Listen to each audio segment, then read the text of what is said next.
Okay, so I'm going to try something new, which is to upload the class without any editing to the podcast. Something that's been crossing my mind to do for a while. What it means is it won't be as polished as normal, but we'll get it online fairly quickly. So I suppose if you check the podcast in another hour or so, you'll find this online, so you'll be able to listen to it. I won't do that with every class, but I think I'll do it once or twice a week at least.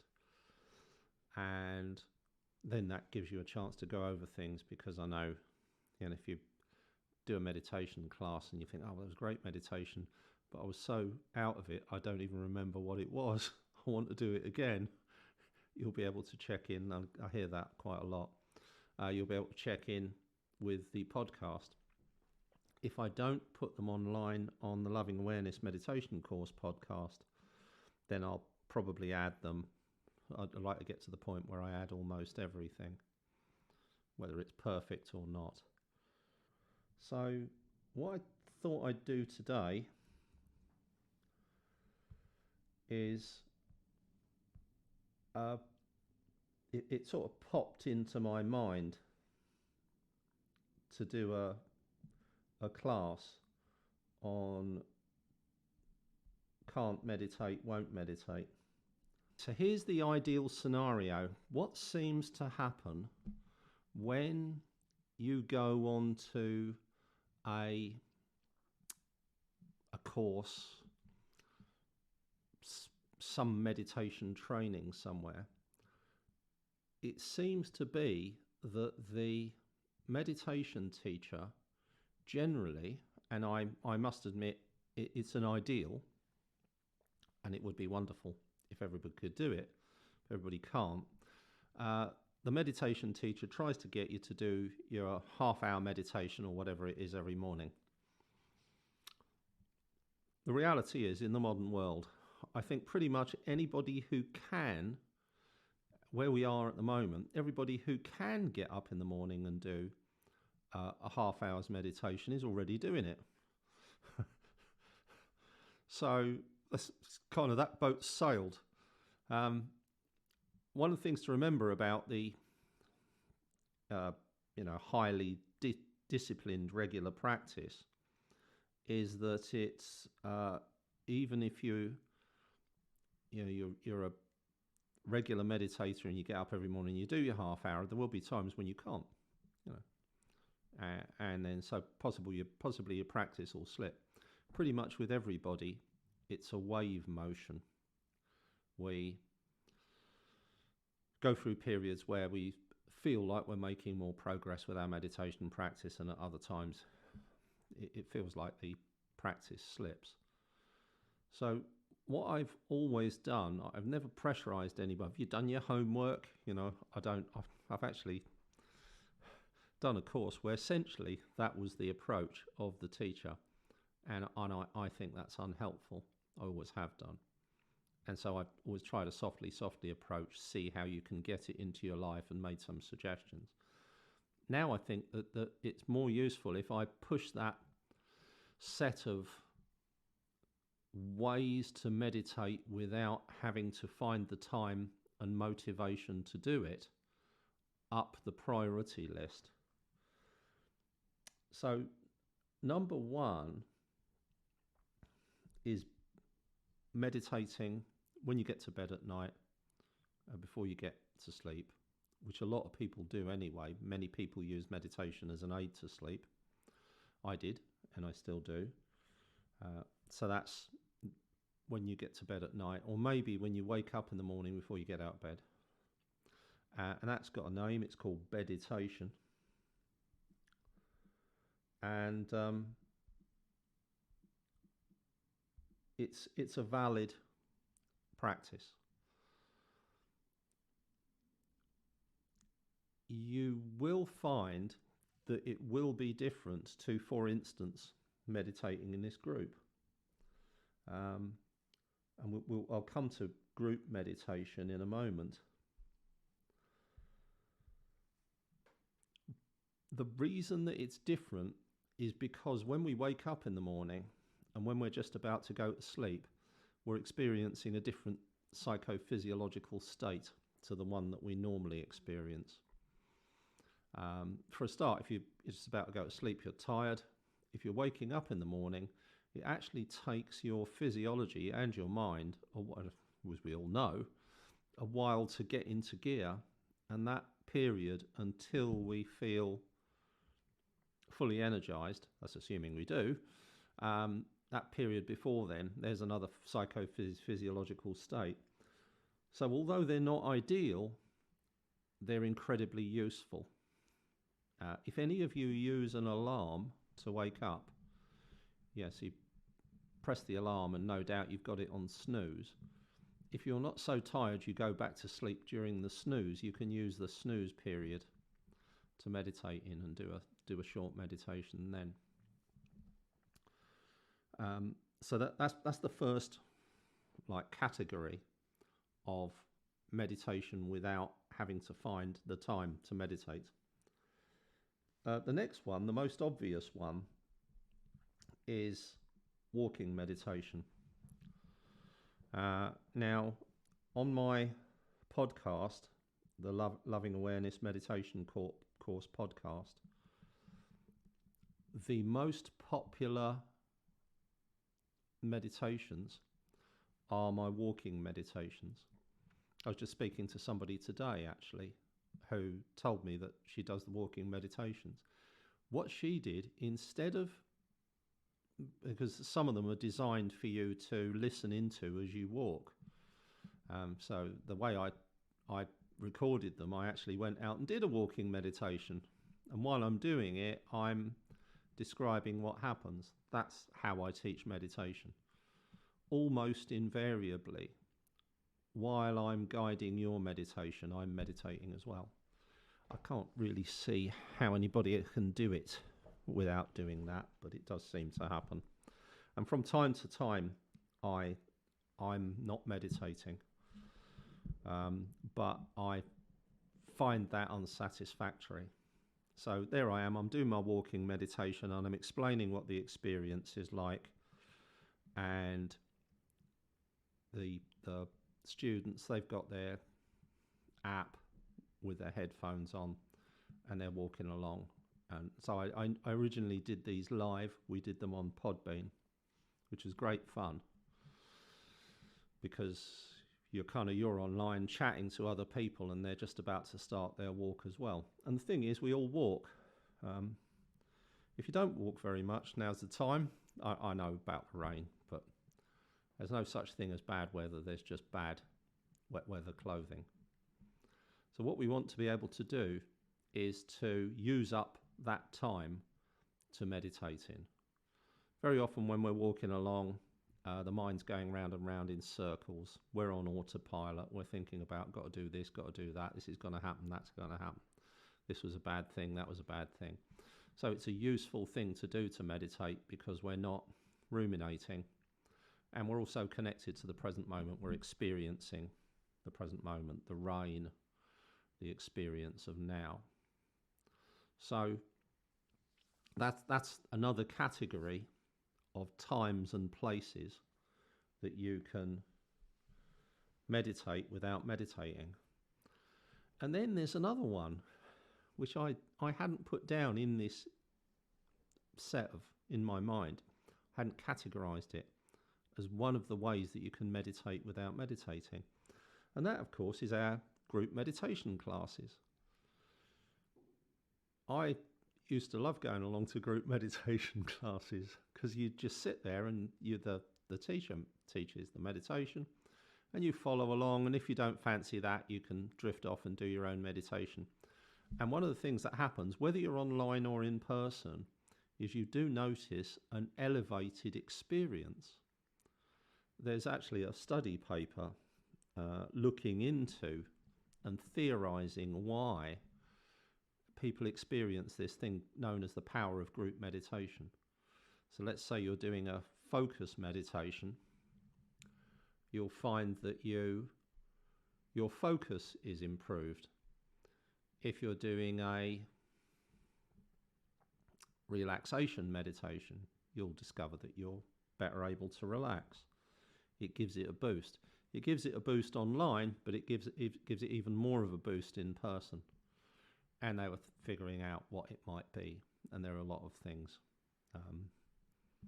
It does seem to me like when we meditate in a group in person, there's a sense of the presence of the group, and it also changes from one week to the next as the group members change. So, people call this atmosphere, they call it an energy, call it whatever you like, it's a thing. And of course, then the live group meditations are a good thing. And then, barring that, you can listen to Headspace or whatever. But I find that a little bit cold and dry compared to actually meditating with other people. There is an app, though, Insight Timer, where you can go on to Insight Timer and it'll tell you, there are now 300,000 people all meditating throughout the world. And that gives you a nice feeling, but it's not the same as what you get in a group meditation. And the final category of meditation without actually meditating is what I call the intervention practices. What an intervention practice is a practice that you use to intervene in a cycle. And it could be a cycle of thought, anxiety, stress, worry, just unhelpful thoughts. Sometimes the mind just goes down to pointless dead ends and so on, repetitively. Don't go down that dead end again, and off it goes. And we want to be able to intervene with that, intervene with the process. So not so that we're not trying to not think here. We just want the choice of how to use our mind. We want to either focus on the present moment or focus on what we believe the mind would be most useful to focus on. So there you go. So there's some categories: meditation, walking meditation, the intervention practices. We'll start off with a couple of intervention practices. Because I noticed a couple of newcomers on the call today. So we'll introduce you to some intervention practices. They're a good way to begin your meditation anyway, because here we are, we're all stressed and we want to actually get into the groove. And then there's online group meditation. So we begin with a little exercise, which is to notice the movement of the sound of the bell through time.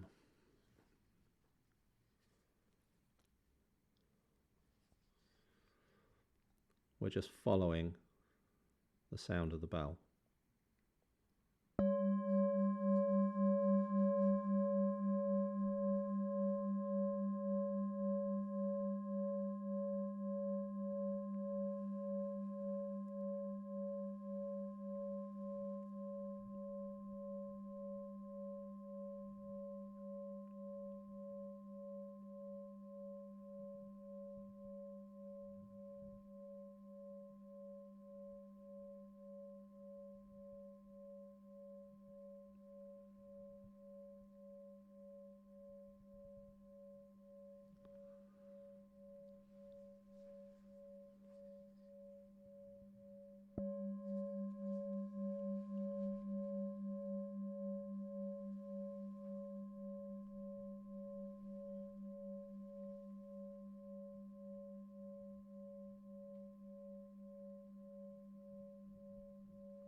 And in the background, we can notice the ambient sound.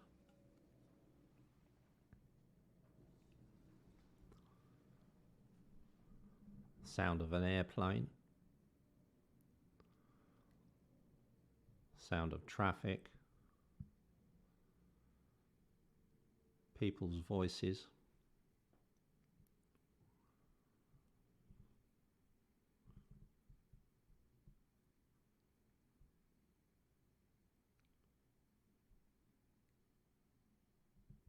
sound of my voice, all of the sounds of the environment, whatever they might happen to be, wherever you might happen to be.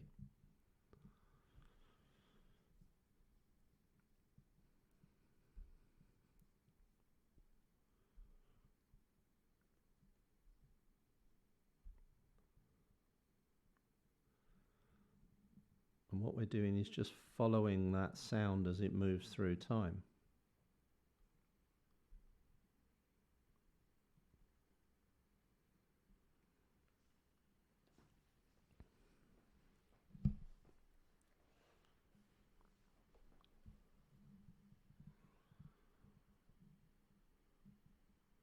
And we can also bring our attention to the movement of the breath in the belly,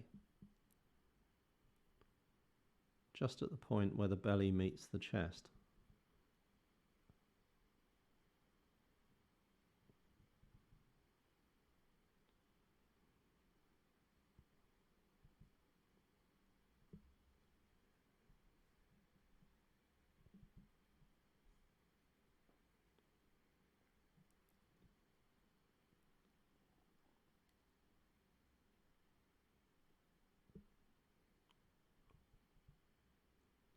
And we can notice the belly rising and falling.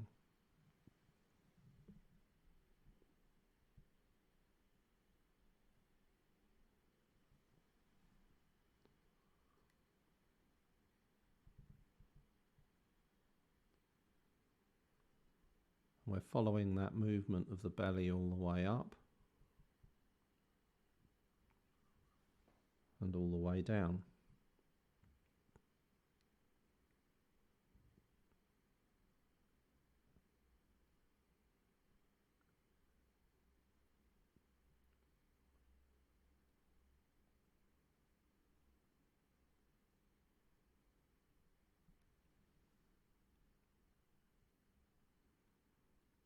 And if our mind is busy, and if it works for us, we can note that movement of the belly, saying in the mind, rising,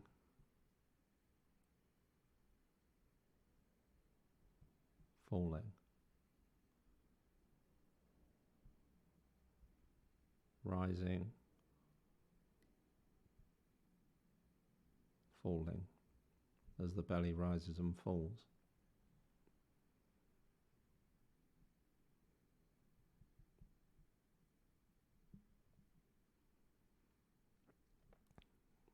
Now it's useful if we're sitting to adopt an open, balanced and relaxed posture with elbows by the side, your head balanced comfortably on top of the spine,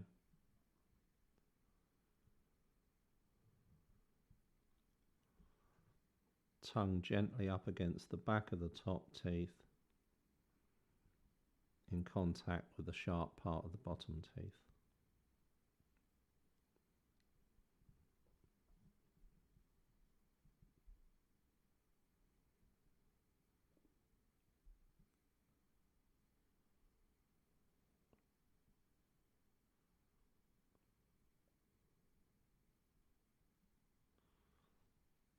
And we're aware of the passage of sound through time.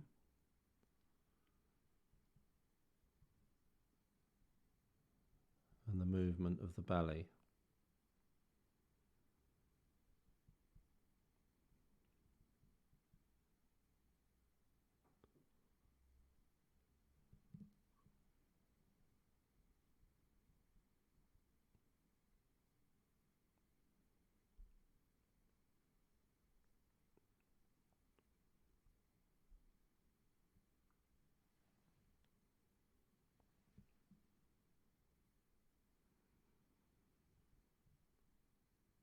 And there's another element of this experience we can bring our attention to, which is the sensation of the air entering and leaving the nostrils.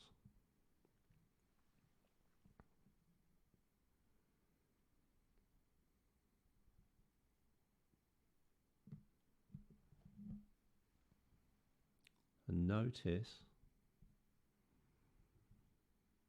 that that sensation as we breathe in, cooling as we breathe out, warming.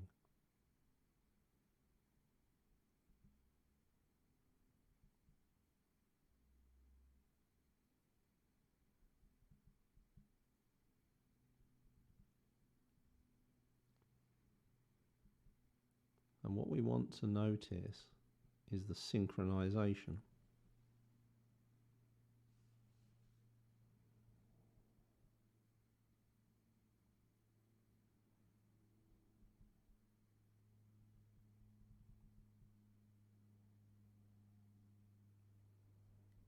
Notice how the sensation in the nostrils and the movement in the belly are perfectly synchronized.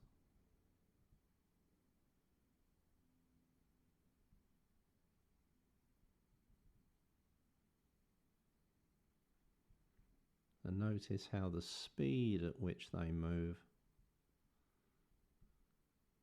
through time is exactly the same as the speed with which sound moves through time.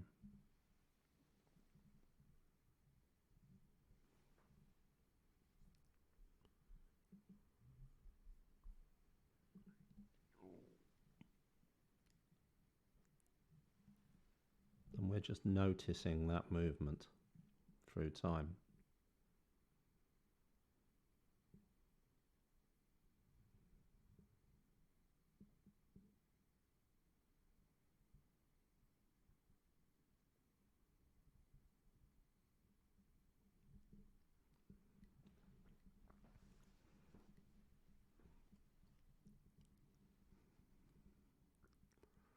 Now, checking in with a couple of things. We want the tongue, so long as we don't have a cold, or so long as it's comfortable for you, to be gently in contact with the back of the top teeth and gently in contact with the sharp part of the bottom teeth. This naturally helps us relax our jaw and relax the muscles in the face. And we want our head to be balanced as comfortably as possible on top of the spine. So you can move it around. You want the point of maximum comfort.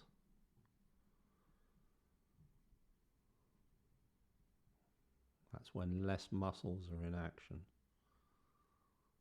and so we're more relaxed.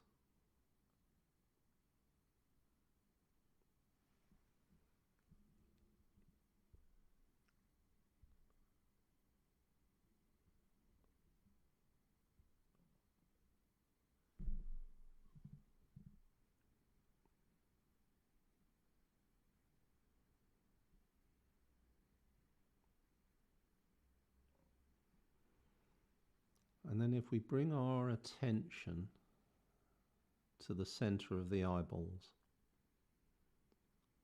we can actually focus right at the center of the eyes. And as we do so, what we want to do is to focus especially as we're breathing out. So the in-breath just becomes something that moves us between one out-breath and another. So breathing in, focusing on the center of the eyes and noticing the out-breath.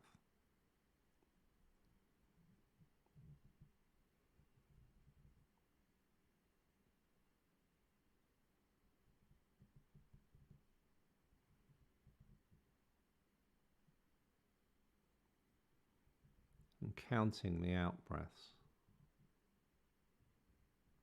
5.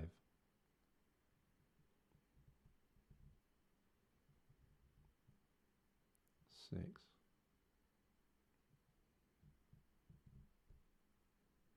7. And what you do is you count them up to 10. So we count 10 out breaths.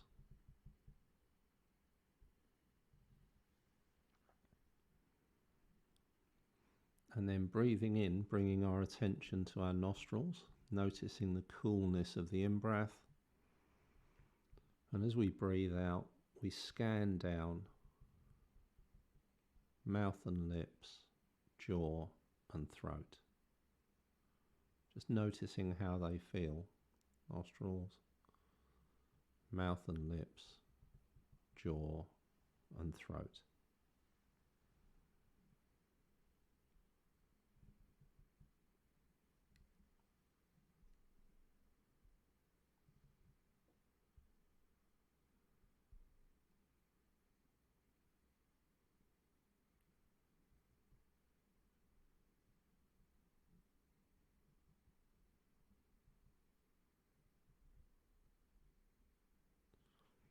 And the same thing when we do this.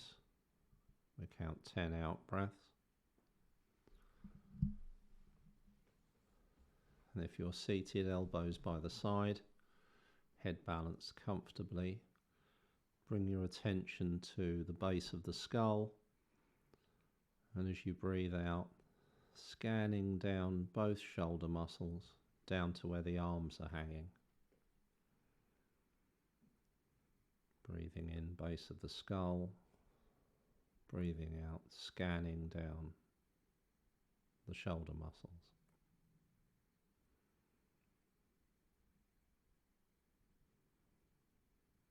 3,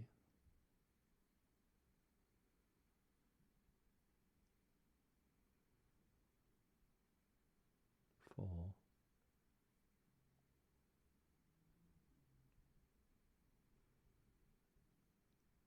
5, and you're counting up to 10.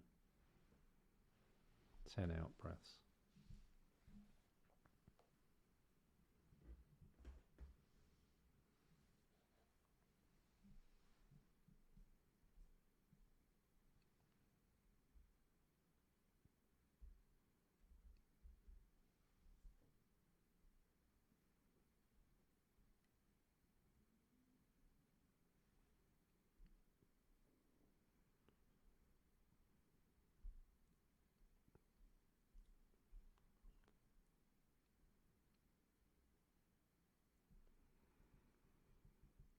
And then breathing in, bringing your attention to your wrists. It's useful if your thumb and fingertip are placed very, very gently together. That's the first finger and the thumb, just the tips of the fingers. Breathing in, your attention on the wrist, breathing out, scanning down over the palm or over the back of the hand, down to the fingertips. Wrist, scanning down to the fingertips.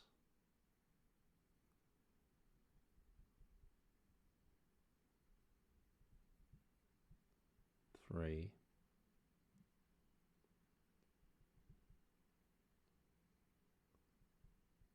4,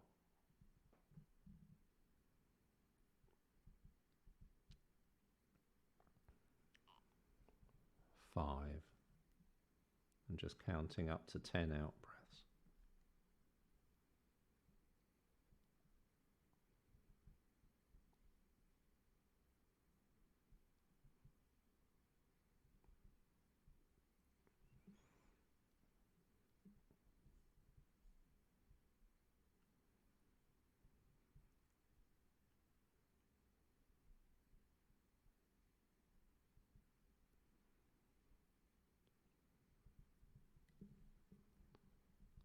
So that's the practice. That's called the 410s meditation. Now for the intervention practice. Breathing in, bring your attention to the space between the eyes, between the eyebrows. Breathing out, checking in as you go. Eyes, jaw, shoulders, hands, down to the tips of your fingers, down through your feet into the floor. Breathing in, focusing your attention on the space between the eyes. Breathing out, eyes, jaw, shoulders, hands, down to the tips of the fingers, down through your feet and into the floor.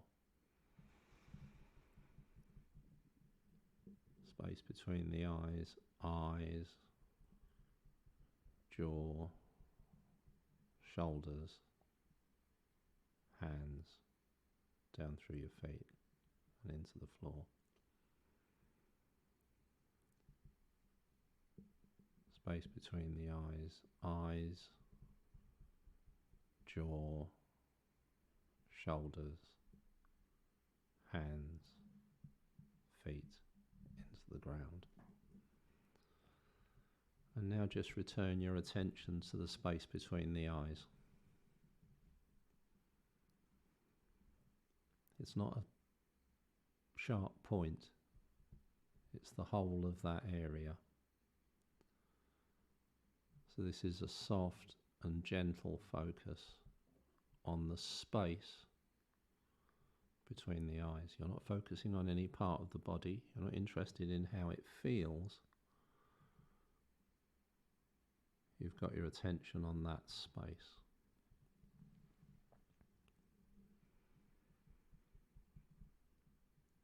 Again, checking in with your physiology. So that last practice where we're breathing out eyes, jaw, shoulders, hands and feet, that's what I call the relaxation response. The more you practice it, the better you get. And it's one of the things that you can use to intervene in stress and worry and anxiety and all of the Gordian knot of thoughts and emotions that modern life brings to us. And now all we're doing is we're staying aware of that space between the eyes.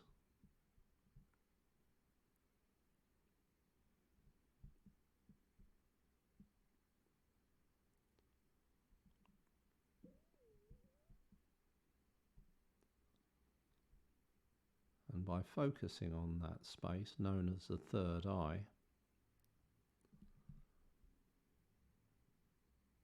we become equally aware of inner experience and external experience.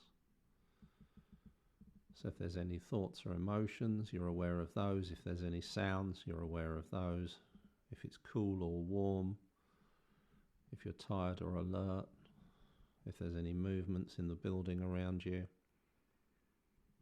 all of the external phenomena, all a phenomena is something you can be aware of, all the external phenomena and all the internal phenomena. It's all drifting along in the background through time while you focus your attention on the space between the eyes. This goes by many names. Call it a third eye meditation because that's the most common one. We'll just practice that for the next few minutes.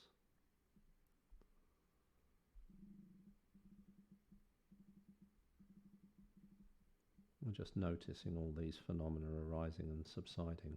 Thoughts, sounds, emotions, sensations, feelings, sensory awareness.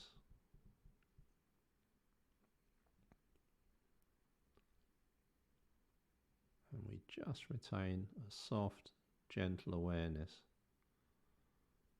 of the space between the eyes.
Belly rising,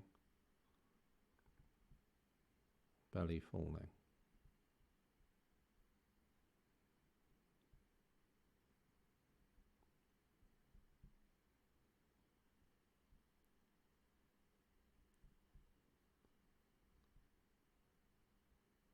And back to noticing the breath.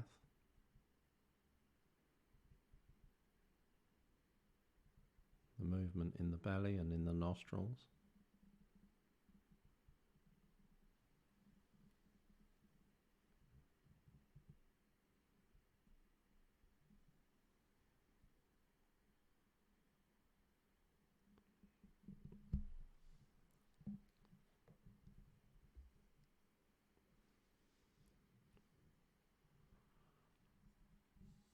And notice this passage of sound through time, moving at the same speed as the breath rising and falling.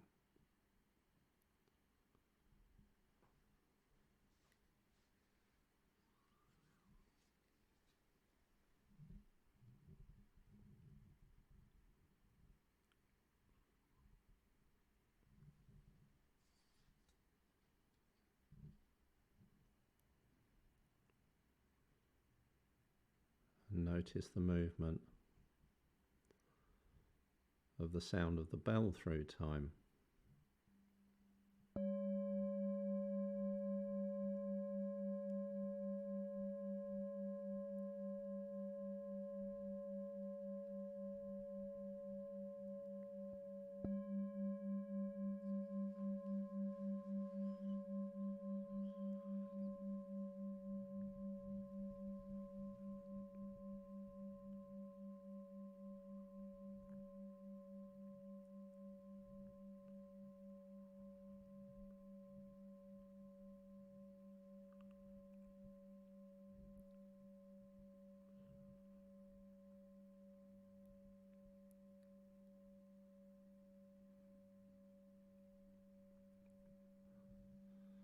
And then gently, in your very, very own time,